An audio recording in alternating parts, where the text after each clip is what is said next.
ထိတ်တန်းမဲလိုက်ပြီးစားနှစ်ခုထိတ်တိုက်တွေးကြတယ်တိတ်ဆိတ်တဲ့ရှင်ဟုံနဲ့ခွေးလိမ့်နေတဲ့ဒေါ်သားတွေကြားမှာအမှားတစ်ခုဟာနောက်ဆုံးချိန်ဖြစ်သွားနိုင်ပါတယ်ဒီဆာဗလီဟာကူဘရာမွေကြီးကိုပတ်ပတ်လဲဝိုင်းကြည့်နေရင်သူ့ရဲ့လက်စည်းလိုများနဲ့တုံ့ပြန်မှုကိုစမ်းသပ်နေတာပါငွေကြီးအတွက်ကတော့အသက်ရှင်ဖို့ဖြစ်ပြီးဒီကြောင်လေးအတွက်တော့တစ်ချက်ကလေးမားသွားတာနဲ့အစိတ်နဲ့ထပ်ခံရမှာပါဖြစ်ပါတယ်အကြိုက်ခံလိုက်ရပြီးမြဲခေါင်းကိုခွေရမ်းပြီးအစိတ်ရှင်ကိုခါထုတ်လိုက်ပါတယ်ပြီးတော့နောက်ကိုပြန်ဆုပ်သွားပြီးအနိုင်ရမယ်ဆိုတဲ့ယုံကြည်ချက်အပြည့်နဲ့စိုက်ကြည့်နေတာပေါ့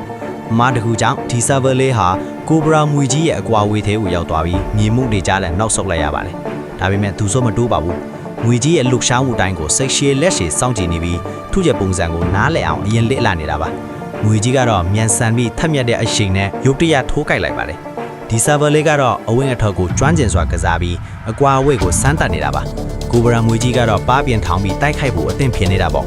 ဒီကြောင်လေးကငွေကြီးရဲ့ခေါင်းကိုဖိအားပေးဖို့ရှေ့ကိုတိုးလိုက်ငွေကြီးကပြန်မတိုက်နိုင်ခင်မှာပဲနောက်ကိုပြန်ဆုပ်လိုက်နဲ့ဒီပုံစံအတိုင်းအန်ဒီရဲ့ကြားကနေထက်ခါလှုပ်နေတာပါဆာဗလေးကအပေါ်ကိုခုန်တက်လိုက်တာဒါမှမဟုတ်နောက်ကိုဆုပ်တက်လိုက်တိုင်းမှာငွေကြီးရဲ့အစိတ်ဆွဲတွေဟာလီလဲမှာပဲဖြတ်ဖြစ်နေခဲ့ပါတယ်ကိုဘရာမွေကြီးကလည်းပိုပြီးပြင်းထန်တဲ့ထိုးနှက်ချက်တွေနဲ့တုံ့ပြန်ပါတယ်ဆာဗလေးကတော့အကွာဝေးတစ်ခုထိနောက်ဆုတ်လိုက်ပြီးငွေကြီးကပြန်ဆုပ်တဲ့အချိန်မှာတွန့်ဆုပ်ထောင်မလားဆိုတာကိုစမ်းသပ်ဖို့ရှေ့ကိုပြန်တိုးလာပြန်ပါတယ်ဒီကြောင်လေးကလွှေစားပြီးတိုက်ခိုက်လိုက်တာကြောင့်ငွေကြီးဟာလေထဲကိုပဲအချီးနီးထိုးကြိုက်နေရတာပါငွေကြီးကဆာဗလေးမြေပြင်ပေါ်ပြန်အကျကိုစောင့်ပြီးအနှိမ်ပိုင်းကနေထိုးကြိုက်ဖို့ကြိုးစားပါတယ်ဆာဗလေးကဒီတစ်ခေါက်မှာပိုမြင့်အောင်ခုံလိုက်ပြီးလေထဲမှာတင်ကိုလက်ကလွတ်အောင်ရှောင်လိုက်ပါတယ်ဒီတိုက်ပွဲဟာအပြန်အလှန်တိုက်ခိုက်ခြင်းရှောင်တိန်ခြင်းတွေနဲ့အရှိန်မြင့်လာခဲ့ပါတယ်ကိုဘရာမွေကြီးကတော့ဒီကြောင်လေးချီလန်းပြန်တဲ့အချိန်တိုအတွင်းမှာဖမ်းမိဖို့အတွက်ပိုတိုတဲ့ပိုမြန်တဲ့တိုက်ခိုက်မှုတွေကိုစတင်လိုက်ပါတယ်ဒါပေမဲ့ဆာဗာလေးကတော့အချင်းကိုက်ရှောင်တင်းနေပြီးငွေကြီးရဲ့ခေါင်းကိုပဲအဆက်မပြတ်ဖိအားပေးနေတာပါနောက်ထပ်လွေစားမှုတစ်ခုနောက်ထပ်ထိုးကြိုက်မှုတစ်ခုဆာဗာလေးကတော့ပိုမြင့်တဲ့ခုံပြမှုတွေနဲ့ပြန်လဲတုံ့ပြန်နေပါတယ်သူဟာလေထဲကိုခုံတက်လိုက်ပြီးမြေပြင်ပေါ်ကိုခဏလေးပဲထိပြီးတာနဲ့နောက်ကကြိမ်ထပ်ခုံပေါ်အတင်ထိနေတာပါ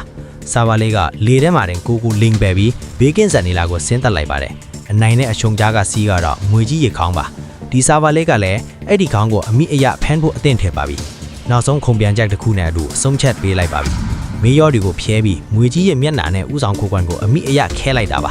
ငွေကြီးကတော့ဆာဗာလေးရဲ့ခြေထောက်တွေကိုအသေးအသန်းပတ်တွယ်ပြီးယုံခါနေပါတယ်ဒါပေမဲ့ဒီကြောင်လေးကတော့ငွေကြီးရဲ့ယုံခါမှုတွေအားနည်းသွားတဲ့အထိခိုင်မြဲခဲထားတာပါတိုက်ပွဲကတော့ပြီးဆုံးသွားပါပြီဒါဟာကံကောင်းလို့ရလာတဲ့အစားမဟုတ်ပဲဇွဲရှိစူးစမ်းခဲ့လို့ရလာတဲ့ရလာပါပဲ